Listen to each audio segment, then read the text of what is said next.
Fala pessoal, sejam bem-vindos à nossa aula de Eletricidade e Magnetismo 1. Hoje a gente vai ver começar o capítulo 21 de Carga Elétrica e Campo Elétrico, certo? E a gente vai estudar uma das forças fundamentais da natureza, que é a força eletromagnética, né? Assim como a força gravitacional, forças nucleares, tá? E o início do estudo dos fenômenos elétricos já vem lá da Grécia Antiga, né? Quando eles friccionavam um pedaço de âmbar, né? E esse âmbar se tornava carregado, tá certo? E aí esse termo elétrico, né, tem a origem grega da palavra electron, que significa âmbar, né? Que é esse objeto aí que eles usavam aí para gerar essa carga elétrica, né? O âmbar nada mais é que uma resina fóssil, né? Usada na manufatura de objetos ornamentais, né? Esse aqui da figura, ó. E aí quando esses objetos são friccionados e carregados, eles podem adquirir dois tipos de carga elétrica, né? Carga positiva ou negativa. Então o livro aqui dá dois exemplos. Primeiro é o exemplo das hastes de plástico, que se você atritar com um pedaço de pele, ela adquire carga negativa, ou seja, ela ganha elétrons desse pedaço de pele aqui. E se você atritar hastes de vidro contra um paninho de seda, né, um pedaço de seda, acaba que os vidros ficam com carga positiva, ou seja, eles perdem elétrons para a seda, né? Tá certo? E aí no final, se você juntar os dois, eles vão se atrair, né? As hastes de plástico e vidro se atraem porque tem cargas opostas e também são atraídos aí pelos respectivos agentes que eletrificaram, já que o, a haste de plástico ficou negativa, significa que a pele ficou positiva, né? Ela perdeu elétrons, né? Então tem que ela positiva atraindo e vice-versa, né? A seda com a seda também é do mesmo jeito. E aqui o livro traz um exemplo de uma aplicação com a eletricidade, que é interessante para a gente ter um pouco de incentivo para estudar a disciplina.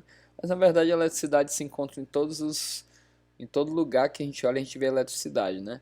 Aqui um exemplo de um tambor de uma impressora com o seu toner e toda a estrutura, todo o funcionamento da impressora, né? Basicamente, tem um laser que ele faz um desenho. Vamos supor que você quer imprimir o seu nome numa folha de papel. E aí o laser, de acordo com o computador, esse laser vai fazer um desenho no tambor só usando cargas elétricas negativas, né? Pelo que o livro está falando aqui. Ele, com cargas negativas, ele vai fazer o desenho exatamente como você quer que imprima na folha. E aí o toner ele vai jogar uma tinta carregada positivamente, de modo que essas partículas de toner elas vão grudar exatamente nos lugares em que estão negativos nesse tambor maior, né? Lembrando, você com o laser, a impressora foi lá e fez o desenho que você quer imprimir no tambor usando cargas negativas. Só fez um desenho com cargas negativas, não imprimiu nada ainda. O toner vai lá e joga tintas positivas sobre esse tambor. Essa tinta positiva ela vai aderir somente nos pontos negativos do tambor, tá certo? Do tambor maior. E aí depois esse tambor gira, passa por uma folha que está carregada negativamente de propósito, para justamente essas partículas de toner aderirem no papel, elas saírem do tambor principal e irem para o papel. Depois esse papel passa por um aquecimento aqui com dois rolos para fixação da tinta do toner, tá certo? Então aqui é um esquema do que uma impressora faz sempre usando cargas elétricas, tá certo? Usando a eletricidade como forma de impressão. Também dá para usar eletricidade nas pinturas eletrostáticas, né? Vocês já devem ter ouvido falar nisso, né? Que tem menos perdas, a tinta vai bem no ponto que você quer que pinte mesmo, não tem tanta perda assim para o ambiente, tá certo? Tem muitas aplicações da eletricidade no nosso dia a dia. Então, a eletrização dessas hastes que a gente falou aqui em cima, essa eletrização se deve principalmente pela estrutura do átomo, né? O átomo é constituído aí de prótons, nêutrons e elétrons, né? Os prótons e nêutrons são constituídos por quarks, a gente vai ver isso mais em outra disciplina, né? Parte de física nuclear. E basicamente o núcleo é bem pequeno mesmo comparado com o tamanho do átomo, tá certo? Ele é como se fosse uma bolinha de tênis, enquanto que o átomo tem um diâmetro de quilômetros aí, tá certo? Então é um núcleo muito pequenininho comparado com o restante do tamanho do átomo, das dimensões do átomo. Só que o núcleo é bem maciço, né? A massa do próton, por exemplo, é praticamente 2000 vezes a massa do elétron. E no átomo neutro, vocês já devem saber lá da química, que, por exemplo, num átomo com número atômico 3, ele vai ter 3 prótons no seu núcleo, vai ter 3 nêutrons, 3 elétrons rodeando esse núcleo, né? E o que acontece nesses processos de eletrização é simplesmente a troca de elétrons entre os materiais. Materiais mais fracos perdem elétrons para outros mais fortes e vice-versa, né? Os mais fortes sempre vão tirar elétrons dos mais fracos, tá certo? Então isso é que causa as eletrizações aí.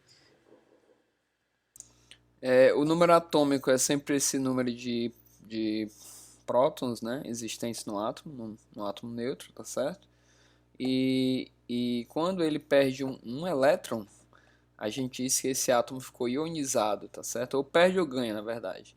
Então, se ele perder um elétron, ele fica com carga positiva, né? Fica com excesso de prótons em relação ao número de elétrons, né?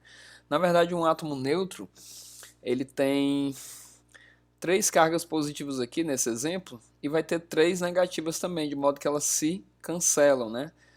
Lembrando que as cargas dos prótons são iguais às cargas dos elétrons, então a carga líquida, né, ela vai ser nula para um átomo neutro, tá certo? Quando ele perde um elétron, ele fica com excesso de carga positiva, então ele fica com a carga positiva igual à carga desse elétron aqui que ele perdeu. Se ele ganhar um elétron a mais, ele fica com a carga negativa igual à carga desse elétron a mais que ele tem, tá certo? O nome desse processo é ionização, né? Quando a gente tem aí um átomo que tem uma carga elétrica, ou positiva ou negativa. Na verdade, esse átomo é um íon, tá certo? E como é de se esperar, essa carga é conservada, né? Porque se a gente tem que perder ou ganhar um elétron para aumentar ou diminuir a carga, essa carga é conservada. No geral, a soma algébrica dessas cargas, inicial e final, é sempre a mesma, né? Se um átomo perde um elétron, esse elétron vai para outro lugar, né?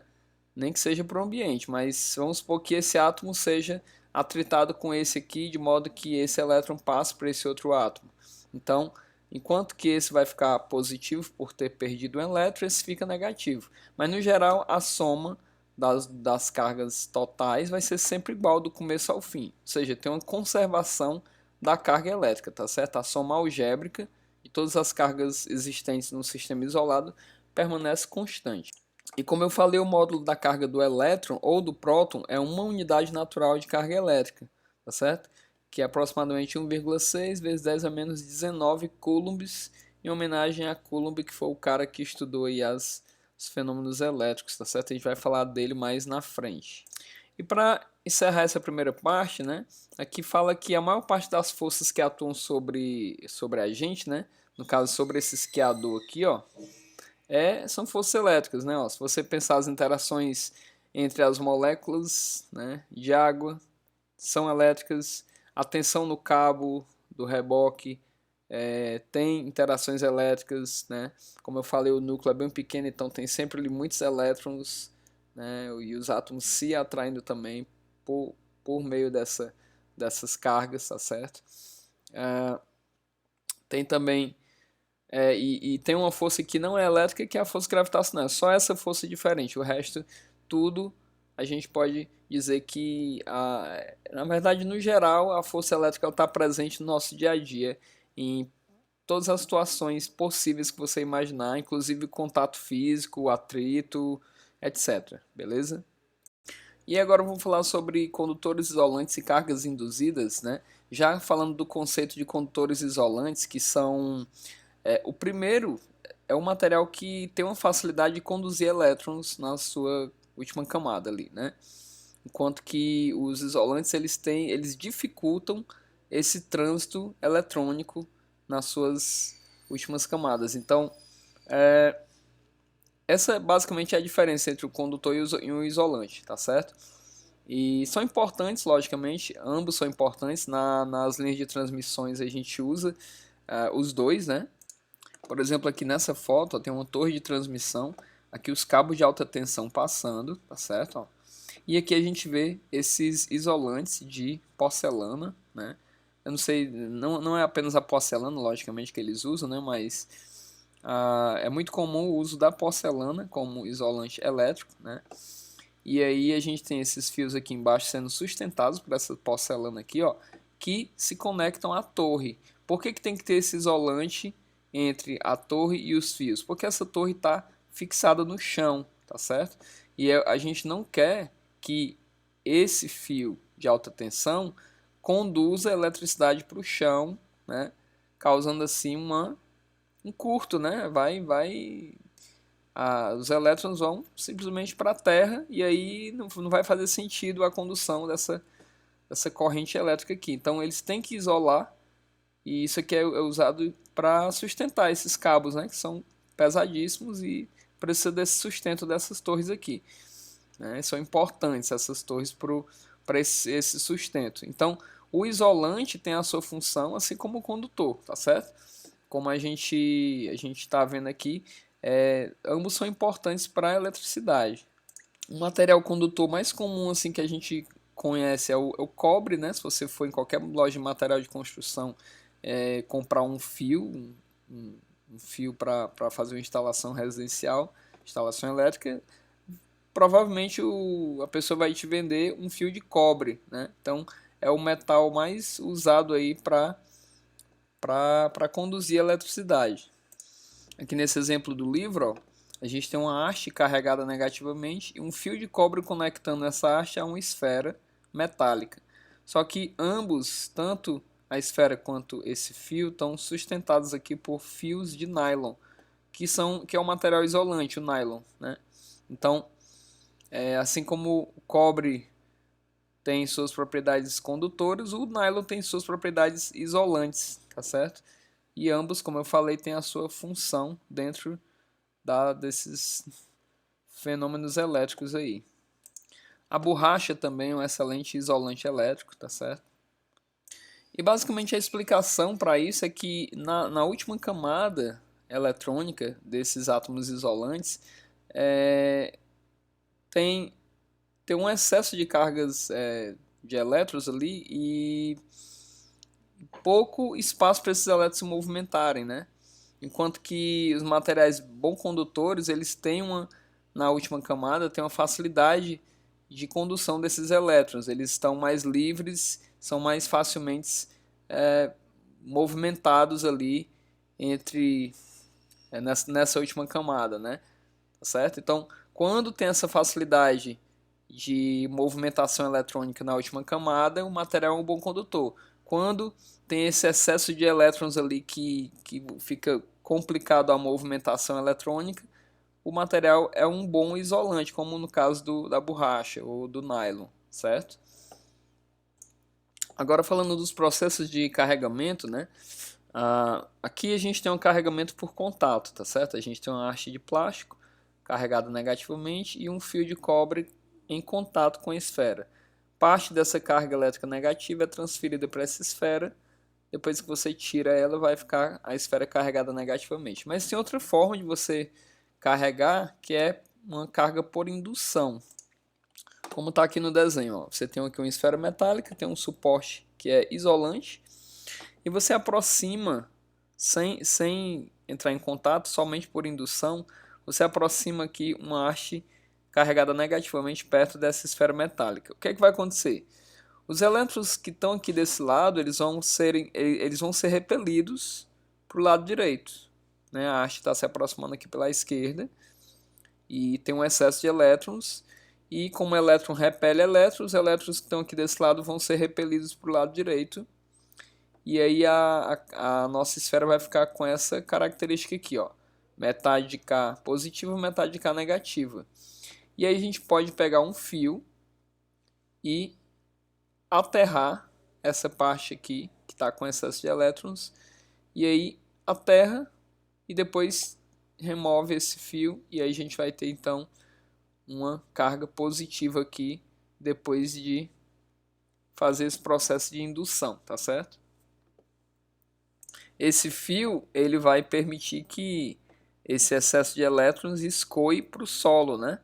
Vai escoar para o solo, e o solo vai ficar negativo aqui, ó. Né? Vai ter essas cargas negativas indo para a sua direção, e aí a gente vai ter no final essa carga positiva aí, por indução, né? Gerada por indução, sem contato com a haste. Essa carga gerada por indução é chamada carga induzida, certo? Ó, porque você não precisou de contato para gerar, fazer com que ficasse positivo e negativo aqui na esfera, beleza? Carga induzida. As forças elétricas elas também podem exercer influência sobre objetos descarregados, né? Como essa experiência clássica do pente, né? Vocês já devem ter visto. Quando uma pessoa atrita o pente, né? Tornando esse pente ou negativo ou positivo. Vamos supor que ele seja negativo, aqui ó, tem uma carga negativa. Quando você aproxima o pente dos pedacinhos de papel, que são pequenininhos, portanto tem uma força gravitacional pequena, levando eles para baixo, né? Eles são leves, então é mais fácil de a força elétrica superar a gravitacional. Acontece um processo chamado de polarização. Quando o pente chega perto desse isolante, desse papelzinho, se ele tiver negativo, ele vai fazer com que o isolante se polarize dessa forma aqui, ó. Os elétrons tendem a se afastar um pouco mais do pente, tendem a ir mais para cá para baixo, ó. Enquanto que o lado de cima das moléculas desse isolante, elas tendem a ficar ficarem positivas para cá, para perto do pente, e ficam negativas para baixo aqui, tá certo? Ó. Há uma polarização das moléculas, e isso faz com que então acaba que mesmo alguns materiais isolantes conseguem sofrer essa polarização, né? Mesmo os isolantes conseguem sofrer essa polarização, e aí a gente tem que esse pente consegue atrair esses materiais isolantes aqui, como no caso de papéis, até de seda e tal, né? E logicamente esse mesmo fenômeno pode acontecer com o pente carregado positivamente, né? No caso, ele vai polarizar o material condutor de forma que os elétrons em cada molécula eles são mais atraídos para o lado do pente, enquanto que a outra parte da molécula ficam mais negativas para cá. Então acontece esse fenômeno da polarização. Você consegue fazer com que todas as moléculas fiquem polarizadas, mais próximas do pente fica negativo, mais afastado do pente fica positivo. Então tem esse ordenamento das moléculas aqui, essa polarização, de modo que um material isolante acaba atraindo o outro e assim por diante. Então você acaba criando essa corrente de atração, se a gente pode chamar assim, tá certo? Por causa dessa polarização em cada material, beleza? E o processo de pintura eletrostática que eu tinha falado lá no início da aula, né? Ela funciona como essa carga por indução, né? Então, por exemplo, aqui, ó, a gente tem um objeto a ser pintado, que é aqui a porta de um carro, por exemplo, está aterrado aqui no solo, ligado ao solo, tá certo? E aí a tinta, ela é uma tinta diferente, ela já vem carregada negativamente, né? As gotículas de tinta, elas têm cargas negativas, né? E são borrifadas. E aí essas cargas negativas, elas vão induzir cargas positivas aqui nessa porta, né? Para o lado onde a tinta está, e para o outro lado vai ter um excesso de cargas cargas negativas que vai ser escoada para o solo. E aí acaba que essas cargas negativas da tinta elas vêm diretamente sobre a porta, acaba aderindo melhor à porta e tendo menos perdas, né? E aí atrai essas gotículas para a superfície a ser pintada, né? E esse processo minimiza o excesso causado por nuvens de partículas soltas, né, de tinta, e dá um acabamento especialmente uniforme ao objeto a ser pintado, beleza?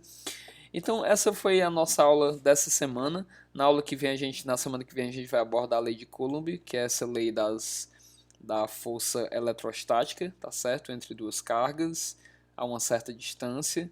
A gente vai ver direitinho como é que funciona essa lei, tá certo? Qualquer dúvida que você tiver, pode mandar mensagem para mim, comentar no Google Sala de Aula, que eu estou disposto a tirar, tá certo? Um abraço e até a próxima aula.